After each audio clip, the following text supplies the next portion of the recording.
This is Concepts, where two pretentious sirs quibble over ideas that explain today's world. Phil Shea and Steve Rose. My name is Phil Shea. I am writing for makeaskillcheck.com, and you can find more writing by me at hittingeject.com. Steve? My name is Steve Rose, and you can find more about me at steverosephd.com, where I write about mental health and addiction. Welcome to the Concepts Podcast. Welcome back. Today we're talking about willpower. Before we get into that, please leave a review. We need reviews. Any feedback is great. It would actually be great if you could leave negative reviews with 5 stars. That could be kind of fun. Oh, that'd be fun. And we may even read them on the show. But yes. Right now, I think by now, Spotify should have made it so that you can review podcasts on your app. Last time I checked, today, as of recording, you can do it on your phone, but you can't do it on Mac, at least, Mac laptops. So there's a way. You have to tap on the 3 dots and then rate podcast. That's basically it. They don't even require you to write anything. So if you want to write something snide, maybe do a different platform, but either one helps us. So thank you. Ooh, I love the idea of 5 stars, but writing something negative. These pretentious jerks just like the sounds of their own voice. 5 stars. That's a running joke from Steve's parents whenever we hang out around them. They don't engage. We will purposely amp it up over and over again, making it the most ridiculous thing ever just to see what it'll take to get a reaction out of them. And I think they're kind of used to that. Do you remember the time you asked your dad, the detective, whether it would be assault with a deadly weapon if you're using a prosthetic arm? Do you remember that? No way. Yeah, your dad's like, no, it would just be assault. And he's like, well, what if you sharpen the fingers so that's actually dangerous? And he's like, I don't know. Why are you asking me this? Yes, that's such a good question, though. Assault with a deadly weapon if you sharpen a prosthetic arm to be a deadly weapon. Actually, that reminds me of something they do, and apparently in prison, maybe just Canadian prisons, but some of the formerly homeless people that I was working with a few years ago told me about how they would take a razor blade, a toothbrush, like one of those cheap ones, and a lighter, and they would melt the plastic to embed the razor blade in it and use that as like a slashing weapon, basically. So like, I guess you could do that with a prosthetic arm. Yeah, and then it would be assault with a deadly weapon rather than just regular assault. Yeah, or like bionics. Like when we start getting like robotic arms that are actually stronger than human arms, what would that be then? Yeah, there's a whole legal question here, and we could debate this all day. Yep. But will we? No. I guess this is our fun fact and random divergent before getting to the actual show. Okay, so now I guess, some shows have different segments. That's where I got this idea, the review of reviews. So they would talk about the best and the worst reviews and whether they thought they were accurate. And then this could be just like random fun facts. I don't know. Again, if you like what we do or you like a particular thing, please let us know. Anyway, so on with the show. Steve, what is it about willpower that you hope to talk about? Well, I think it's a fitting time to talk about willpower, being that this episode will come out sometime in January. This is a time where people are often committing to New Year's resolutions, making some really big plans about their gym attendance this year, and which may be different due to COVID. But maybe in terms of dieting, you're thinking, I'm going to stop eating fast food. I'm going to do all of these great things. And oftentimes everyone already knows, so New Year's resolutions are not kind of the most successul thing. And the answer when you ask the average person of, well, how do you keep doing something? They just say, well, just use more willpower, try harder. And as an addiction counselor, I also hear this among the family of clients who can be quite critical and say things like, you just need to pull up your socks, mister, and try harder. And, these kind of very patronizing approaches to addiction. White knuckle it. You can do it. Just use more willpower. Well, if it was that easy, they probably would have figured it out already. And so that's why they're not seeing me to tell them to use more willpower. We're working with other things, which is really quite the opposite, that allows them to use less willpower. And we can get into kind of the practical stuff around that after. But first off, let's define it, this concept here, because it's debated quite a bit in the literature, as you know. So how would the everyday person define willpower? What do you think comes to mind when they hear that? I don't know, I'm probably skewed because I know some of the research that you're referring to. I guess they would just say I don't know if they'd call it a resource, but it's a thing that you use to force yourself to do something that is undesirable, unpleasant, and gets you something you want, I suppose. Yeah, and that actually does fit with some of the definitions. The American Psychological Association published an article we can cite here that summarizes different definitions of it, and that fits the one that says it's the ability to delay gratification, resisting short-term temptations in order to meet long-term goals. And so that's that. You're resisting something that's temptation. Another definition, which is interesting, it says the ability to employ a cool cognitive system of behavior rather than a hot emotional system. So it's kind of using these cold and hot metaphors of acting based on kind of your plans and your logic and your reason rather than acting on your kind of impulses and emotions. Right. That actually is very close to Daniel Kahneman's System 1 and System 2, but I actually prefer hot and cold because even as I'm saying that, I can't remember which one is System 1 and which one is System 2. Same with, I guess, our emotional systems have the sympathetic and parasympathetic. These are just all different names for the same sort of, one is aroused, elevated heart rate, and the other one is calm and rational. Yeah, this is kind of that classic split in psychology of the affect versus reason. Yeah, another thing you're kind of touching on is the hot-cold empathy gap as well. When you're a cold state, you will make hypotheses about how you'll react in a hot state, but then when you're in the hot state, you act very differently and often completely counter to what the cold state believes. Right, exactly. And that's what a lot of Jonathan Haidt's research points out. We think we are rational riders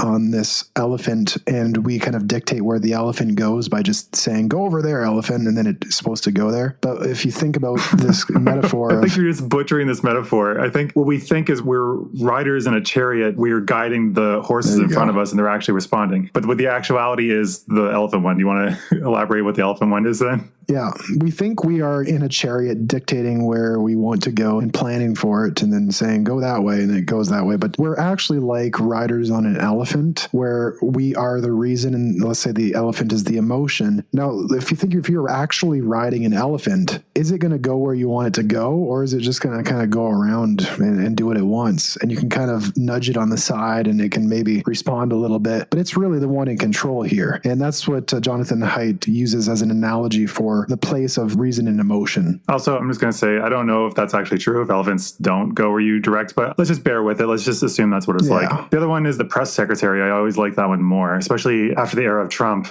Yeah. So would you want to share the press secretary metaphor? Sure.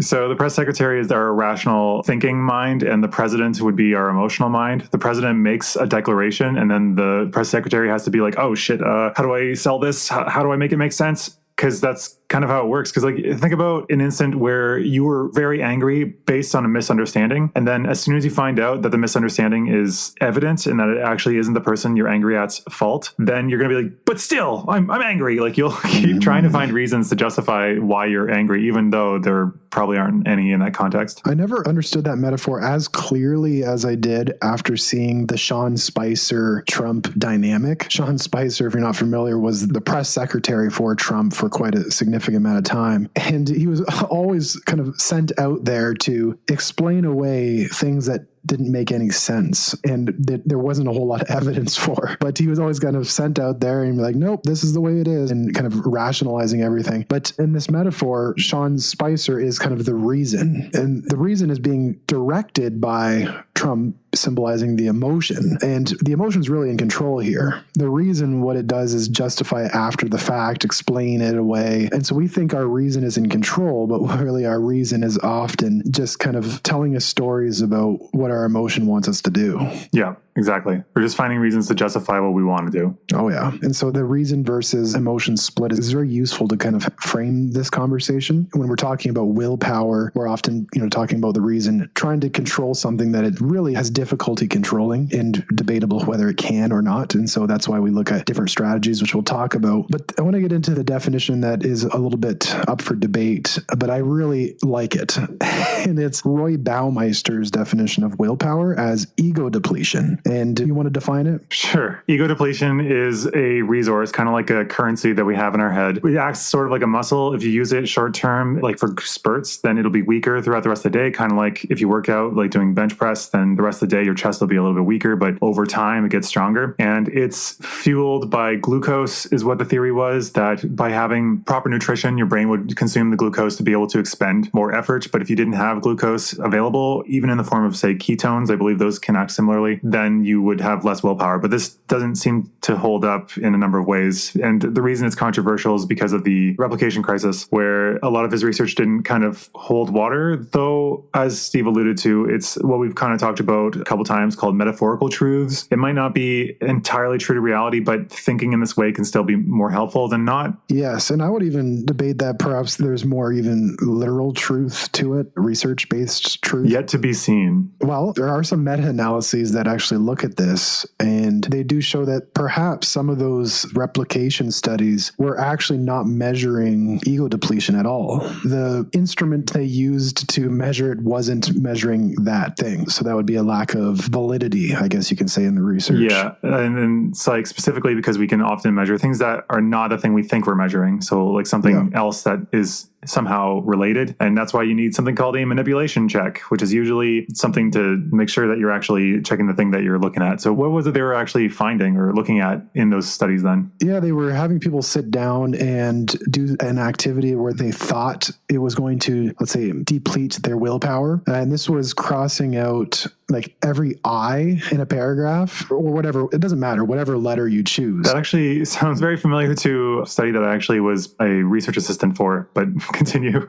Yeah. Well, it's a common method, I guess. And so you can do the easy version where it's just cross out all of the I's in this paragraph. And then you can make it harder by saying cross out every third I. And then you can kind of add complexity of rules to it. Cross out every third I every other time, and then cross the fifth one every other time. And you can kind of add complexity. So you're kind of drawing on that person's cognitive system, the cool system, as we said. And they're having to really use a lot of willpower to resist stopping, because they would probably prefer to just hang out and relax and not do this really absurd busy work and crossing out these random letters. And so the hypothesis is that this should be depleting one's willpower. And then they give you a task after the fact to test how much willpower you have. And it didn't really kind of stand for a lot of people. And they actually still had the same amount of willpower. Now, the debate is, does this actually deplete someone's willpower? Maybe it does for some people, and maybe it doesn't for other people. Maybe other people enjoy the task and they're like, ooh, I'm really good at this. I like this. And so the experiment is not valid in that sense.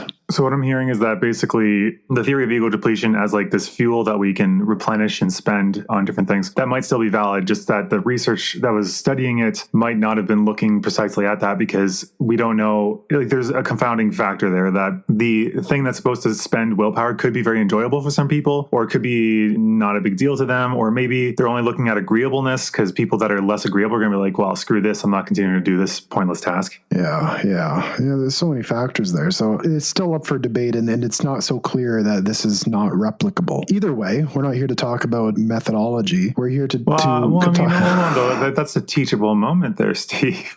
Because like if we're going to talk about science, like I find that when people talk about science, they say science says X, and it's like I get what they mean. No. But like science is a method that we can all use. Like you're doing science in your kitchen. If you're making a kind of bread and you're doing small tweaks and recording the tweaks that you did, that's still science. So I actually think it's important to kind of go through some of the method a bit more. So yeah, but anyway, I think we've covered that. I think we did it in a way that was accessible too, because methodology can be very boring. Yeah, but when people say like nowadays, oh, just trust the science. I mean, I'm all for trusting science, but there's like a whole kind of understanding of what is science. This is one thing I was thinking about today. I mean, related to this, because yes, trust the science is good, but the thing is science is also in flux, though there are varying degrees of certainty. So if we have like 100 studies with the same conclusion, then yeah, we can fairly conclude that that's likely to be true, unless it's all been funded by like an unscrupulous benefactor that wants a certain result. But there are all caveats on here. And what I was thinking to do with this, kind of adjacent, is speaking publicly like this, it can be very difficult to not accidentally signal something that we don't intend. Like I found out the other day that apparently just saying BLM all the time instead of Black Lives Matter is apparently something that only the right does, because they don't want to give them the statement. They don't want to say it out loud. So they just say BLM. So I'm like, have I been doing that? Just thinking to myself, because BLM is just way faster to say. But yeah, Black Lives Matter. Great. there. Right. It's very easy to step on landmines, that's for sure. And so we are having conversations in good faith, with openness, flexibility, and if we say something wrong, well, let us know. I mean, yeah, let us know so we don't keep saying it, but also please give us the benefit of the doubt. I mean, as much as that, well, I mean, is that really going to make a difference for anybody that doesn't want to? Oh, they asked us to give us the benefit of the doubt. It's fine. Don't worry about it. Oh, I know it doesn't change it. But relating to the new name that we've been coming up with for this podcast, Pros and Concepts, we talk about the pros and cons, for and against, kind of all sides of an issue. So that kind of is falling in line with the spirit of what we're trying to do here. Yeah, attempting to do that, though, as well. The thing is, I also look at people that think that centrists are basically just stopping the progress. Basically, that's why we're center left. We are, I guess, from some people's perspective, we are basically just shills for the right because we will point out the credence of their side. And also, I guess the way that group that kind of condemns centrists is that they see it as the one side is super racist and the other side is not. So they're like, well, partial racism. That's not where we're coming from.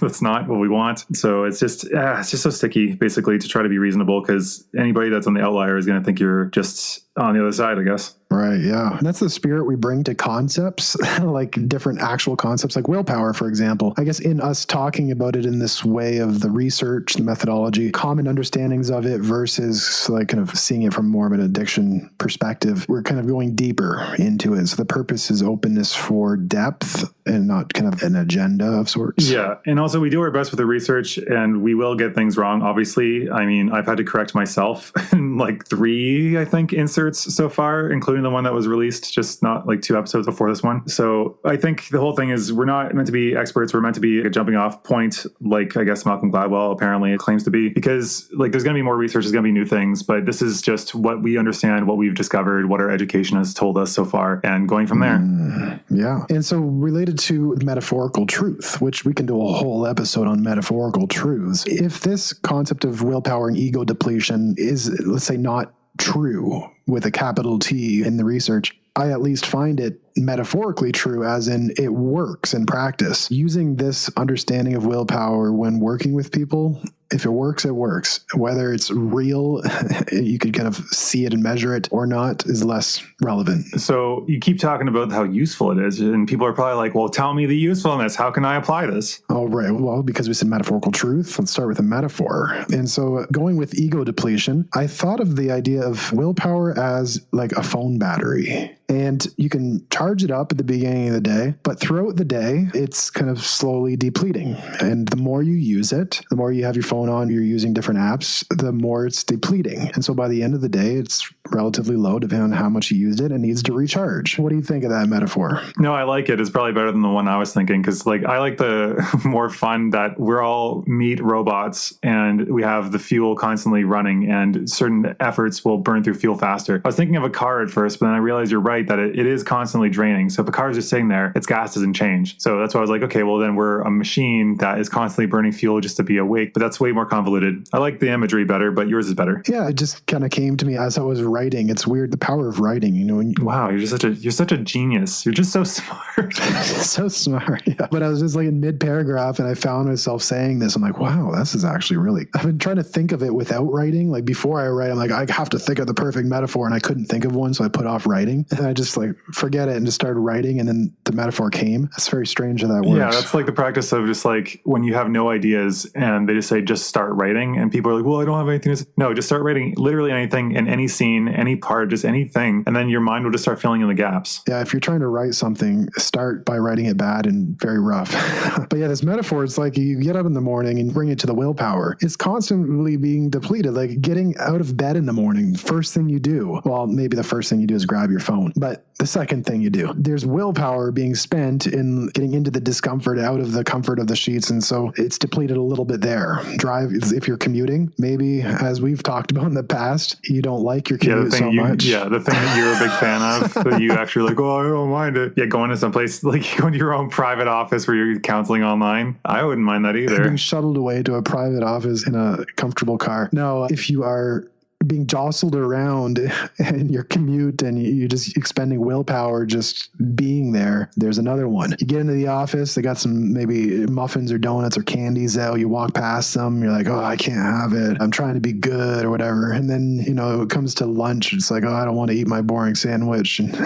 So for those candies, I think this is the flaw in the experiments. This is a better illustration. Yeah. Some people can walk by a bowl of, say, peppermint hard candies. Like, I'm not tempted by that at all myself. But other people might not normally be tempted, but since they've forbidden candy from themselves, they might be tempted. This is all kind of leaning back into the intuitive eating episode. But yes, it's just different stimulus for different people will be more or less tempting. Yes. So I may not expend willpower when I walk by a bowl of candy, but I may expend willpower if I walk by a bowl of chips. And so there's different triggers for different people. But either way, maybe you're facing a situation like that throughout your day, or on the drive home, you have to drive past the McDonald's. And it's like you've created a bit of a habit where you kind of go in and get this thing every day. And now you're like, oh, I can't do the thing. Yes.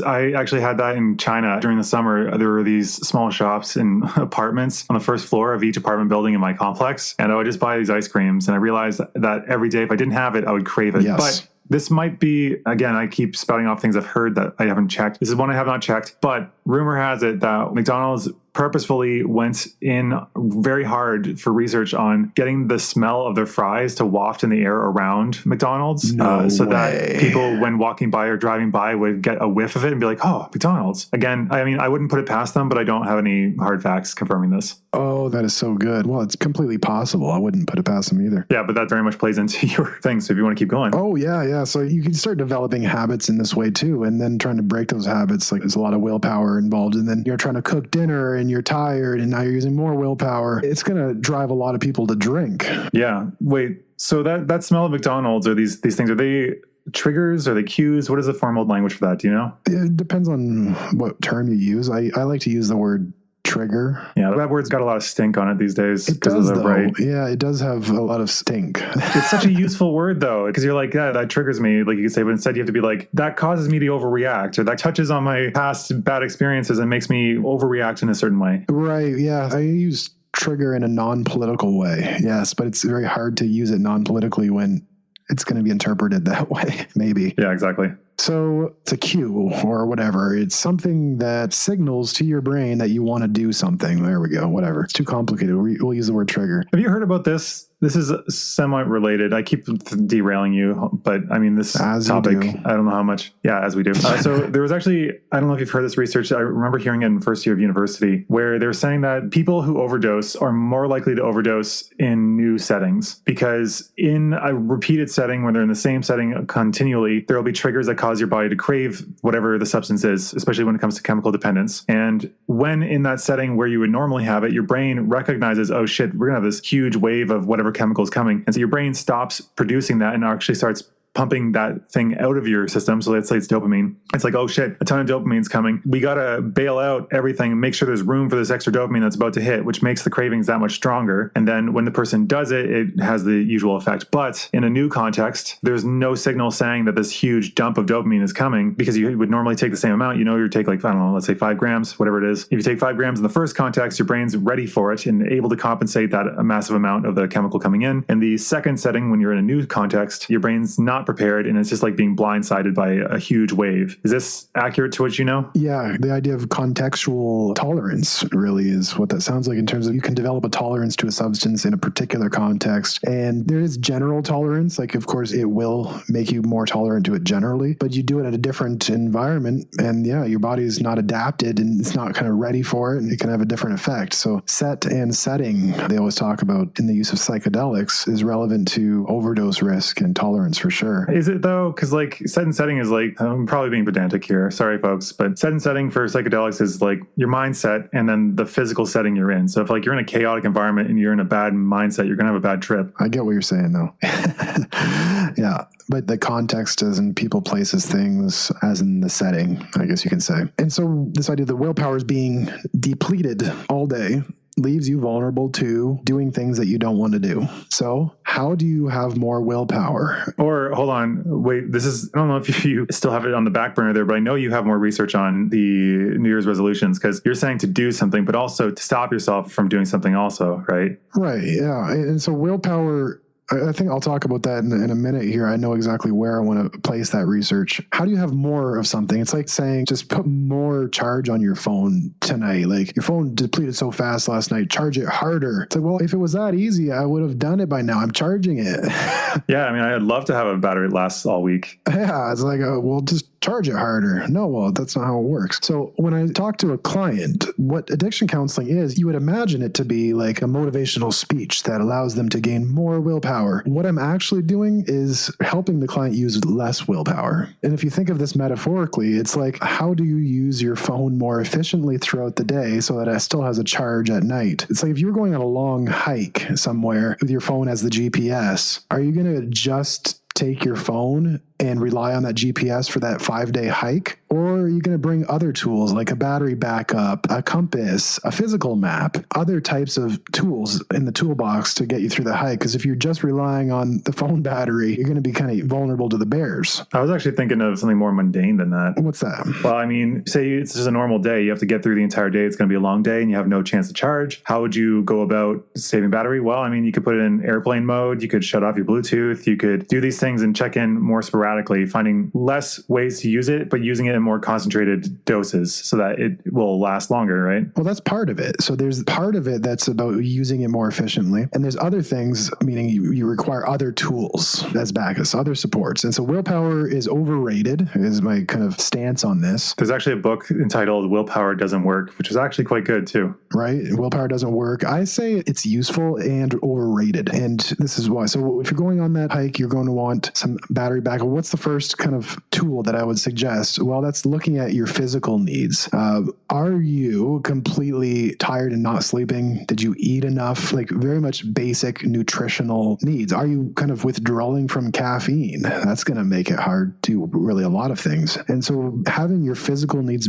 met as good as possible. You know, nothing's perfect. We're not talking about like eat the perfect foods because that in itself is problematic. No, you got to be perfect. 100% Captain America style. Well, yeah, or else it doesn't work. No, but even saying that, it's going to make people use more willpower to try to be perfect around their eating and sleeping, and that's counterproductive because now you're using willpower to do the thing to get willpower. So what's like the 80-20 rule? What's like one big thing that you could kind of cut out that would really help you out? And some people, it's like, oh, I'm just sleeping 5 hours and the other 3 hours I'm scrolling on my phone. Interesting. I guess I can just try to look at that little piece of things and maybe that'll be 80% of the work. I'm going to call out this because I keep coming across people who feel called out whenever I shed this fact. So Why We Sleep by Matthew Walker goes over the fact that most people need 8 or 9 hours of sleep. We all kind of know this, but a lot of people seem to believe or be under the presumption that 6 or 7 hours, maybe 5, maybe 4 is enough. That's it. I function perfectly fine. There's no cost to that. I just, a little fatigue, a little coffee, a little pep in my step. That's all I need. And the rest of the time I'm fine. I'm functioning on all cylinders, but it's actually a chronic state of, well, one, that kind of sleep deprivation is considered a low grade brain damage continually because we don't actually have a biological mechanism to make up for that. And two, when you're chronically fatigued like that, your performance is probably like 70% maybe, or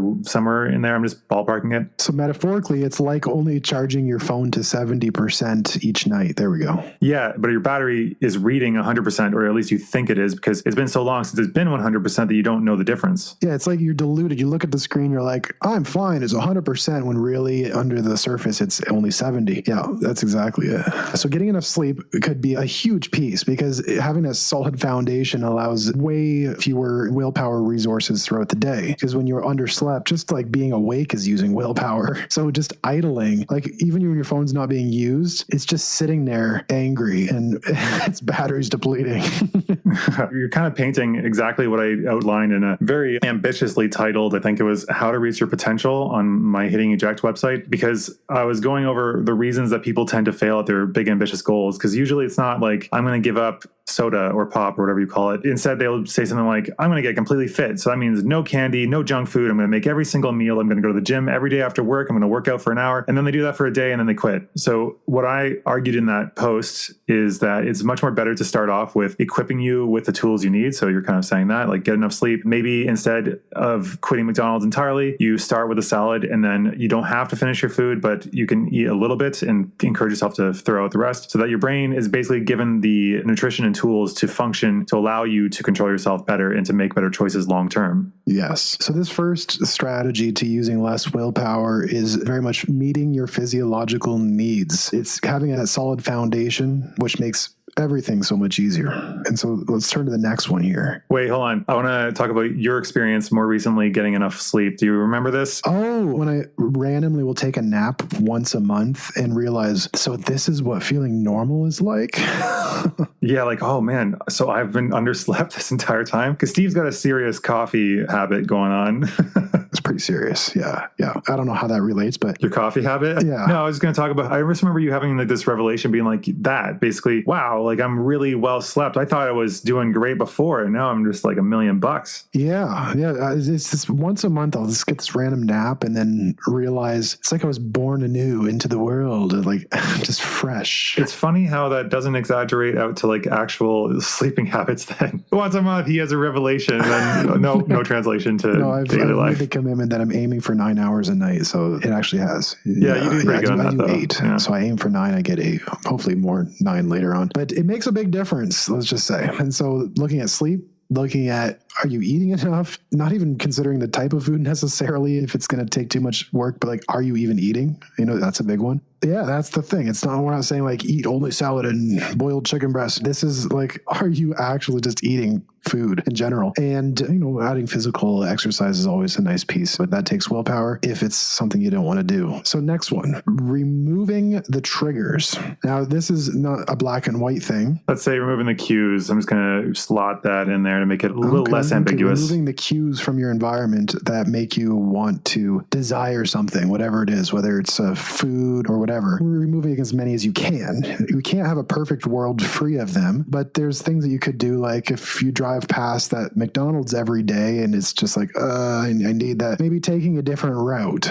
And so you're not even faced with that cue. If you have this bowl of candy on your desk or whatever, well, maybe just removing that. Or if you have chips in the cupboard and just not having it in the house. Or just removing it from sight even can be enough. Even out of sight, out of mind. And even out of house, out of mind even more. But simple things, Though, I don't know, out of house, I mean, that does work because you can't eat it if it's not there. But what a lot of people end up doing is they end up going to like a corner store, spending more money to get the same thing they just had, and end up maybe picking even a worse option because there's more stuff there. So like it could be better to have just some options in the house. Like this is what we talked about in intuitive eating, like doing all or nothing. I mean, drugs is a different story, but if you're talking about foods, it can be better to just have some snack that'll satisfy the craving, because typically you're craving something. Like if you've been training yourself to eat sugar, for instance, then you could instead have like peaches or your favorite fruit prepared there. So that can curb the cravings instead. But I mean, that's really ambitious. So I'd say even just like, I don't know, snack size treats that you can have like 1 or 2, but I guess you're going to have to play it by ear. Yeah, and this is all like small steps, whatever works, removing little things that make sense, taking a different route. Again, this is the scientific method for yourself. You have to figure out what you react to, what you have best, and just ignore people when they're telling you that's wrong. Like we could be wrong for you. I mean, like even the sleep thing, some people think that if you sleep 9 hours, you're just lazy, but listen to your body and figure out what it is you actually need. Yeah, even in addiction, when it comes to illicit substances, there's like this really kind of more black and white territory of like somebody's addicted to cocaine. They just can't be around it at all. It's there's a very low chance you're going to resist that compared to other things. Alcohol, it's often more than not, it's advisable to just, if you're going to stop drinking, to not have it in the house. Really advisable in most cases. Honestly, for those reasons, I feel like alcoholism and gambling addiction are among the 2 worst ones, because you constantly have the reminders everywhere, because money is a thing that for gambling, that's the substance. And then alcohol is just constantly pushed, especially at this season, right? Yeah, and alcohol's a hard one. Gambling, there's advertisements, and I talk to a lot of people who just see these ads all the time, constantly triggering or cueing them to want to do the thing. But even just having money in your pocket, right? Yeah. Oh, money is the ultimate gambling trigger. That's what I mean. Yeah, it's like you can't escape it. No. And I mean, there are strategies around gambling addiction where you have somebody control the finances. You don't have a credit card. I mean, there are things you can do, but there's like only so many limits, like technology addiction. You can only manage it so far. But actually for some people, and this is a rare thing, so I wouldn't advise this generally, but I have gotten so that some people are very comfortable being around alcohol. And they're just like, yeah, I just don't even want it anymore. Whatever. My partner has it. That's them. That's their decision. It doesn't commonly happen in a fully progressed addiction. But if it's kind of a minor, it's getting into substance abuse, but not like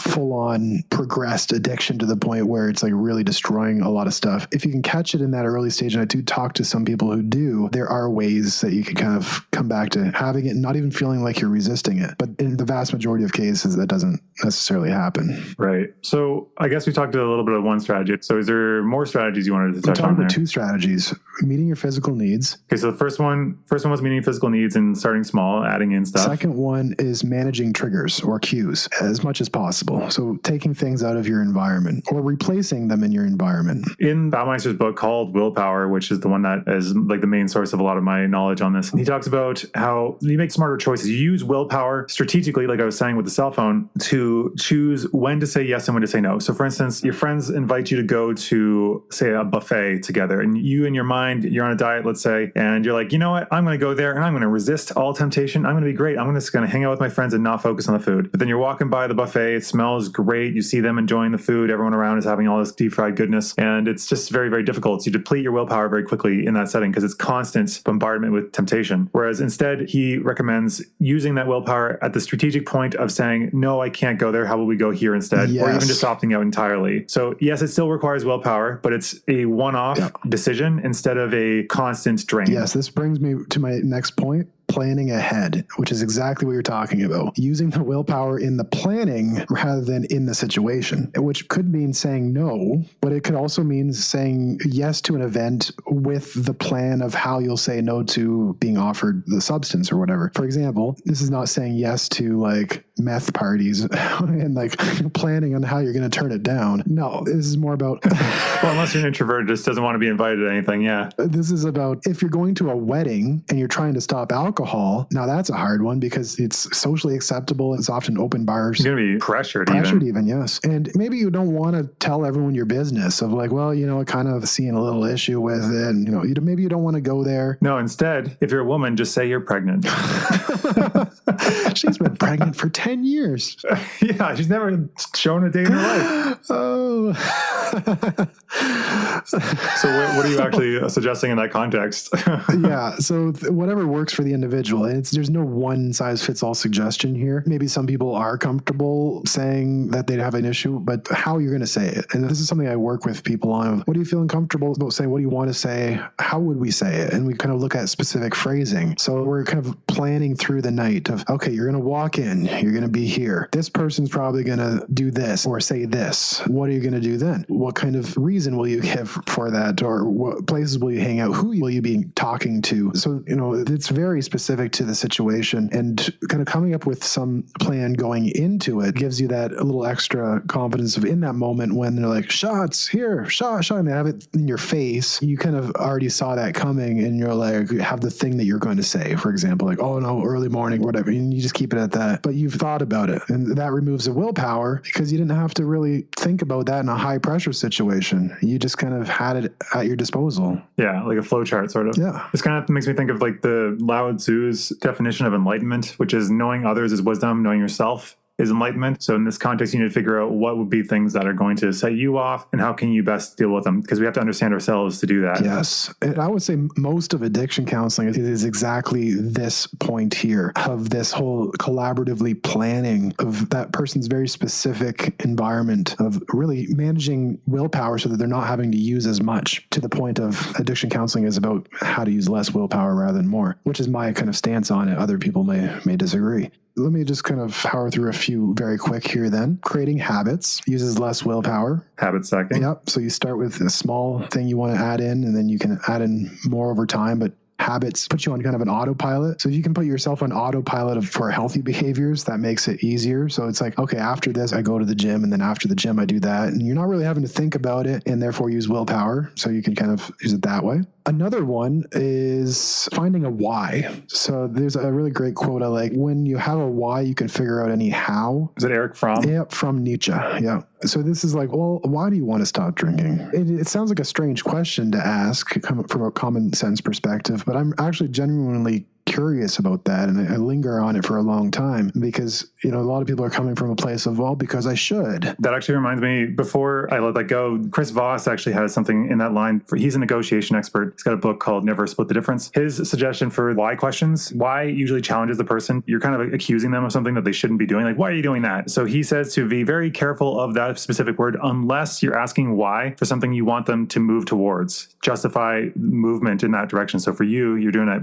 perfectly, obviously. And I would usually replace the why with a what. So I would say, what makes you decide to stop? And what is it about now that led you to reach out for help? And you see the way I phrase that, it's not like, well, why do you want to stop drinking? No. But like saying, why do you want to stop drinking makes them justify why they want to stop drinking. So like they're coming up with more reasons to stop drinking is his argument. Oh, yes. Yeah. There's a nice technique called the readiness ruler in motivational interviewing. You can use this very quickly on people if you want to kind of figure out their why. You ask them, how ready are you to change this thing on a scale of 1 to 10? And they say, I'm kind of at a 6. And then what you do is you say, well, what is it about a 6? Why not a 0 or a 1? And then what that does is it immediately makes them have to justify why they're at a 6 and not a 0 or a 1. So they're coming with positive reasons why they want to do something, why they're prepared to do something, why they want to do something. And that's another kind of tool to use. Whatever number they say, you just ask, why aren't you 0 or 1? Doesn't matter what number they say, unless they say 0 or 1,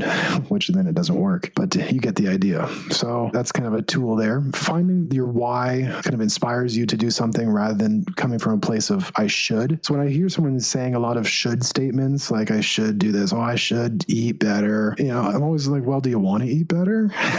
Because I'm hearing a lot of shoulding all over yourself, as they say. Actually, like, thinking about that question, it's funny because when you phrase it that way, well, do you want to eat better? You're like, well, yeah, I do. I feel better when I do that. So, but I do want you to talk about the research you found from the New Year's resolutions. Yes. And this perfectly builds off what we just said about the why, because a why is a positive goal. Why do I want something is like it's adding something into your life. I want to eat better because it makes me feel good. And so when we look at creating goals from that, what do you want to add in rather than what do you want to take out, it actually does improve commitment to that goal. And there is a study, a large scale experiment on New Year's resolutions. It's actually the title of it. Approach-oriented goals are more successful than avoidance-oriented goals is the conclusion. An approach-oriented goal is, I want to go to the gym. I want to eat healthy. I want to take care of myself better. I want to sleep more. An avoidance-oriented goal is I want to stop being Remove lazy. junk food from my diet. Yeah, stop doing this. It's the negative. So one's positive, adding, one's negative to take away. Yeah. So wait, the approach ones are better, right? You said? Yes, approach goals are stronger. Oh, God. There's so many things I wanted to talk about in this. Another one was like, you can't just say like, I'm going to stop doing this because like, it's like, I'm going to stop thinking about cats. Like, if you try to do that with nothing to replace it, supposing you have a fixation on cats, if you try to stop doing that, the very act of doing that without having something else to put in its place will make you think more or do more about that particular thing. Yes. So you need to come up with ways to stop that. Another tool that I was going to throw in was linking things together. So making it so like when you listen to a playlist, if you listen to it in order of music, you'll find yourself, if you hear one of those songs in the wild on like the radio or something, you want the next song in your repeatedly played playlist to play next. But it's not going to, because obviously that's not how the radio works. But in the same fashion, we can do that with habits. So every day you get off work, we've talked about this briefly before, but you go, say if you're going to the gym, you go to the gym, and a success condition for that would be you just go to the gym. You drive there physically, you get out of your car, you walk in, you use the toilet, and then you can leave whenever you want. And that will be the small steps incrementally to keep adding it in there. Do you want to recap briefly the tools we've given so far? I just want to say what you just said is habit stacking. So it's building a habit, which is the one we just talked about. And creating habits uses less willpower, but that's related to approach-oriented goals of what do you want to add in versus avoidance-oriented goals. So if someone says, I want to stop drinking, I'll ask them, well, what do you want? And I just kind of verbal judoed that from an avoidance-oriented goal to an approach-oriented question and see how that went there. But these are all kind of tools and techniques to use less willpower so that you can have the life you want, whether it be free of kind of an unhealthy habit or substance or whatever. That's kind of my understanding of willpower. and its place in the bigger picture, it's hugely overrated and necessary to manage. So I guess it's kind of like a lever with the fulcrum. You put the fulcrum there, the thing that you wedge the lever between the object and the where you're pushing, and you kind of use it to leverage the things you're trying to do. You don't use it to try to lift the boulder. You use it to try to just like maximize the effort you put in to get the boulder out of there without having to physically lift it. Yes. Oh, that's a really nice visual metaphor. I like that. Well, I think it was a little convoluted, but thank you. Anyway, so recap. 1, add in small things that can help your brain to do what you need to do, meeting your biological needs. Let me go through the list because I have it written in front of me. Quick tips on using less willpower so that you can do more. Meet your physical needs like sleep, nutrition. Not perfect, just good enough. And then kind of building on that as you go. Removing triggers, managing triggers or cues, or kind of planning for different routes or putting things in drawers or in the cupboard or not having it in the house at all. So managing those things in your environment that sap willpower.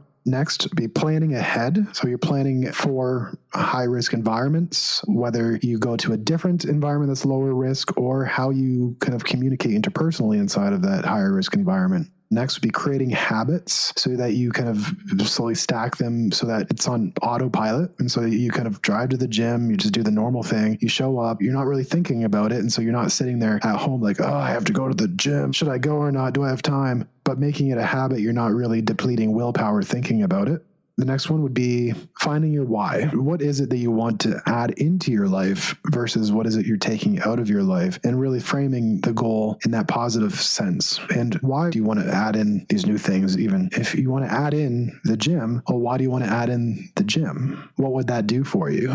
Oh, well, allow me to feel this way so that I can X, whatever it is, show up for my children, whatever kind of your why is, or have a clearer brain so that I can show up for this purpose, this other purpose that I have. Really uncovering that and kind of fueling you versus the kind of constantly looking back at the thing you don't want. You look forward to the thing that you do want. That's kind of the summary. What are your thoughts? I mean, I've kind of interjected them all throughout, so I got none. I mean, we've both read a lot about productivity and being better in that way, so I'm sure there'll be more things to come up with in the future, but yeah, I think that was a decent crash course in, I guess, the metaphorical truth about willpower. So thanks for showing up. Thanks for tuning in and supporting us in the ways that you guys do. And again, please leave a review. It's something that helps. All right.